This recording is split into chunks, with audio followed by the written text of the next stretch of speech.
I had a question come in on the Further Emergence Discord, and it says, "Hi John, if vision is the most distracting sense for humans to be present and conscious, why do you think you're into visual arts and painting?" So, what they're talking about there is in the meditation training and in the space for the mystery, I regularly refer to how distracting vision is, and it is distracting. It's like you, when you think of meditation, the image that you think of is not someone with their eyes open. It's always like with their eyes closed. Okay, and the reason we close our eyes is because vision is so distracting. And towards the end of meditation, when we're coming out of it, I use that to kind of help and to draw attention to how much you can, depending on where you are in your meditation journey. But there's can be a feeling of like descent and going somewhere, and you get somewhere, and then when you open your eyes, there's this feeling of being pulled out, pulled away from that place that you are. And that's a very graphic and easy to feel demonstration of how distracting vision is. So all the senses are distracting in their own way, but of them all, I think vision is probably the most distracting because it's the one that really makes this whole illusion that we're in feel three-dimensional, feel like it's out there. And there's nothing wrong with that. It's supposed to be like that. It's supposed to be interesting. It'd be like going to a movie and kind of going, oh, there's something wrong with the fact that it draws you in. There's something bad about the way it entertains you. It's like, what are you talking about? I'm here to be entertained. Similarly, like the where we are now in existence, it's supposed to be compelling and engaging, and it's supposed to be so engaging and compelling that we forget, okay? Which is all fine unless it becomes a problem. And then meditation is helpful to remember that it's an illusion. So, in a weird way, my interest in visual arts and why I paint and why I have a podcast and I interviewed so many artists is probably because I know that it's an illusion.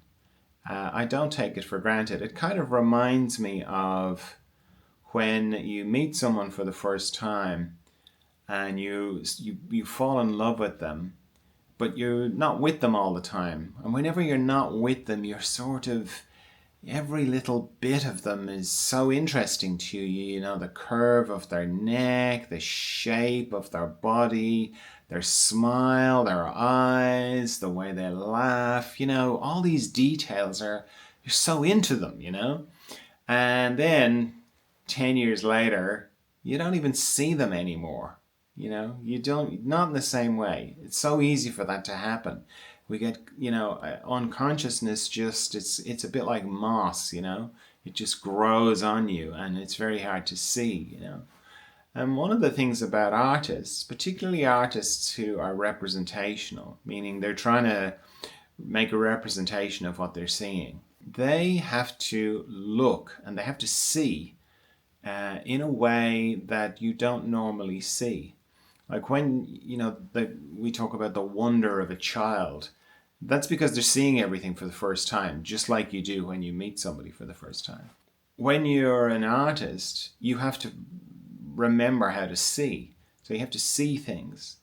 And I don't know if I lost that. I mean, I did a bit, but not that much. I've always been really, I have that kind of wonder when I see things. So I'm very visually sensitive. Like I'm the sort of person who wants to straighten pictures, not because I think it should be a certain way, but it's like disturbing to me visually. I like certain things to be symmetrical or asymmetrical, depends on whatever.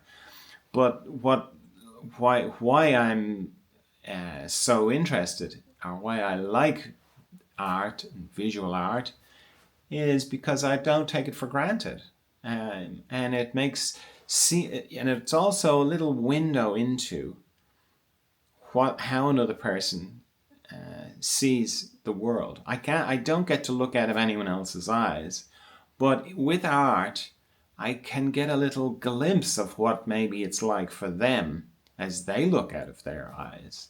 So, like, there's a thing in art called the male gaze. It's not just painting. It's across everything, and it's this idea that a lot of the media and art that we consume, it's all from the perspective of what men like to look at.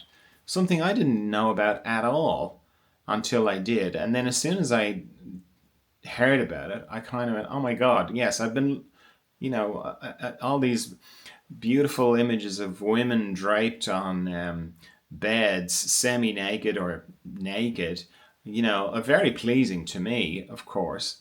And then I never really thought about why there's so many of them. And why that's kind of normal.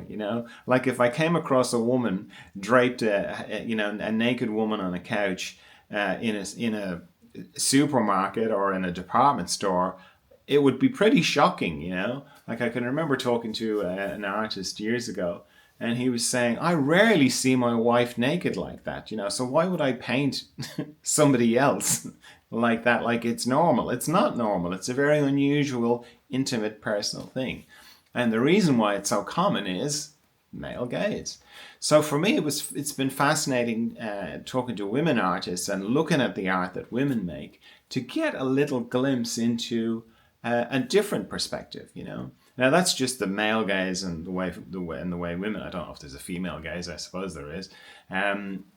It's their perspective on things, but it doesn't matter whether it's a man or a woman. Like really good art gives you a little glimpse into what's going on for the person and how they're seeing things, and in a way you can kind of see through their eyes. So I think the reason I am particularly drawn to representational art, figurative art, is mostly to do with people. I was never particularly drawn to landscape because I like landscape photography, I think, and I like nice landscapes, but I'm very interested in people. So I'm just naturally drawn to people. But just the visual side of it, I think, is my own just appreciation of all my senses. All the smells of things, the tastes of things. Like it's great to stick your nose into lots of different things. I don't mean be I don't mean to be. I mean that literally. I mean smell things.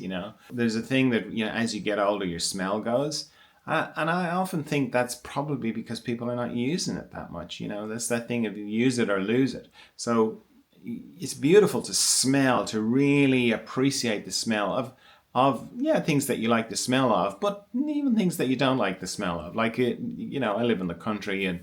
There's certain times of year when there's very strong smells in the air, and it's not to shy away from them, it's to just embrace them. And it's the same with visual, same with taste, touch. It's lovely to run your hand over things. Like, if you watched me in a shop, particularly a clothes shop, or where there's fabrics, I'm sort of touching everything. I'm running my hands over everything. I just like the feel of everything because I just appreciate my senses. I really appreciate this illusion and all the three-dimensionality of it and all these different things that you can experience here. And I think I do that is because I know it's an illusion. I know it's not real, but it just feels great, and it's great. There's so much fantastic sensory information to be had there. I just know it's not real, though. I don't take it that seriously. But I really enjoy it. I enjoy it very much because, it'd be like going to paying money to go and see a movie and then kind of going, it's not real. It's kind of, it's just shadows on the wall. So, well, what'd you come for?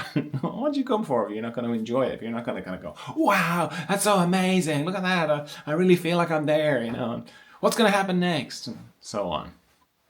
So, that's why I like visual arts.